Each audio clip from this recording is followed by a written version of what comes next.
What's up, my fellow adult collector? Welcome to SeViLion Collectibles. In this video, I'll be reviewing the brand new Wolverine and Mystique based on their appearances in the X-Men movies. Wolverine himself is once again based on the X-Men Origins movie, while Mystique is based on X-Men 1. Both of these figures are considered part of the main line and should become widely available if you haven't found them already. Personally, I found mine at Books A Million. Big box stores like Walmart and Target are doing some new resets in early October to accommodate these and other new figures. If this is your first time landing on my channel, hi, my name is SeViLion, and here I like to discuss action figures and other collectibles based on my favorite movies, TV shows, and video games. If you find this video enjoyable or informative, please give me a thumbs up, don't forget to subscribe, and hit that notification bell. Just real quick before I get back to it, to aid in your potential hunt, here are the barcodes on the bottom of each box. On top is Mystique, and on the bottom is Wolverine. To start this off, I'm going to give you a good, slow, up and down look, focusing on Wolverine himself. Since I recently did a review on the Amazon exclusive version of Wolverine where he's not wearing the jacket, I'm going to treat this more as a comparison video where I'm just talking about the differences.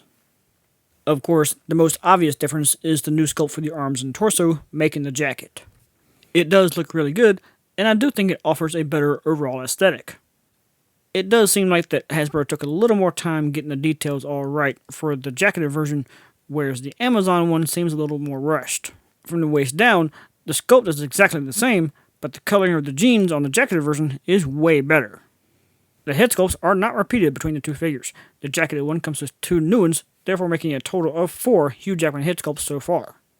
I really don't like the angry face style on this one any more than I did on the Amazon version, but both head sculpts with the jacketed version have that longer, more wavy hair that is actually more accurate to the Origins movie.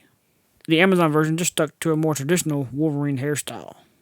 But where the Amazon version got bone claws for the extra hands, the jacketed version just comes with fists that have no claws at all.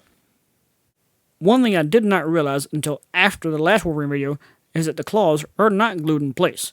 They're each held in by individual pegs and can be removed. While it does leave some ugly holes facing this way, if it's displayed the opposite direction, it wouldn't really be that noticeable. With all that said, if you're only looking to buy one Wolverine or the other, the jacketed version is the superior one. However, in my opinion, having the accessories from both does give you the ability to have a more well-rounded version altogether. Since this Wolverine's articulation is pretty much the same as the last one, I'm going to skip over that segment and jump straight on to Mystique. Starting with that same up and down look at both the front and back. And let me just say, she is absolutely gorgeous. I remember when the original Toy Biz movie Mystique figure came out, and at the time, I thought it was one of the best looking figures I'd ever owned. Even though it was stuck in that weird position and you couldn't really move it, there was almost no articulation. But now, this figure represents everything I thought that figure should have been. The shades of blue perfectly match the movie. The texture and detailing of the scales are immaculate. As far as just looking like the character, this figure definitely knocks it out of the park. There's not a single inch on her where the detail becomes any more lacking than the rest. In fact, her backside is even more detailed than the front. Her scaling and texture designs just have an overall clean-cut aesthetic. Mystique does include a few accessories, but the set is kind of lacking. You do get 2 extra blue hands, and then only 1 transition arm. I don't really want to call it a human arm because the shoulder is still blue and scaly. This is a neat idea, but I guess I just wish they would have given us more of them, like maybe 1 for each limb, maybe 1 in different points of transition, just some kind of way we could mix it all up. I mean, sure, you can put on the blue hand, but that just looks weird. I do think it would be cool if later on we got a more human version of Mystique that could swap out parts just to have a good mix and match between the blue and the human look.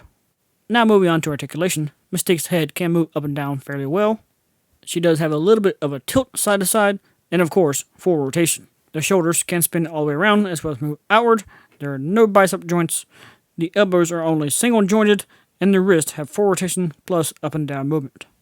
The torso only has a single ball joint underneath the chest, and that's where you get the full rotation as well as some back and forth movement and tilting side to side. The hips do have a decent range kicking sideways, but a much better range kicking front to back. The legs do have thigh cut rotation, the knees are double jointed, and the ankles do have a full range of pivot motion. For comparison, I'll just bring the rest of the X-Men figures back out, starting with the 2 Wolverines, and then alongside them, I'll also have Magneto on the left and Professor Xavier on the right. Since there are 2 Wolverines, we're really only up to 4 characters now, but this is still a good start. With all that said though, it's time to run this Wolverine and Mystique through my guidelines for a complete and fair review. Mystique is a brand new sculpt, and at least half of Wolverine is too. Both are highly detailed and incredibly accurate to these interpretations of the characters.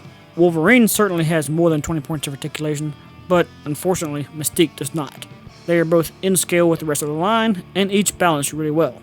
They do both come with a few or more accessories, and the roughly $25 price point is fair for the line.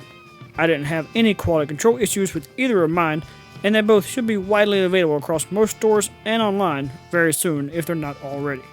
Leading my final score to a 9 out of 10 star rating, meaning they are outstanding and some of the best of the year. So, if you're a fan of the original X-Men movies, and you've been wanting some really good figures based on those styles, then these are absolutely worth adding to your collection.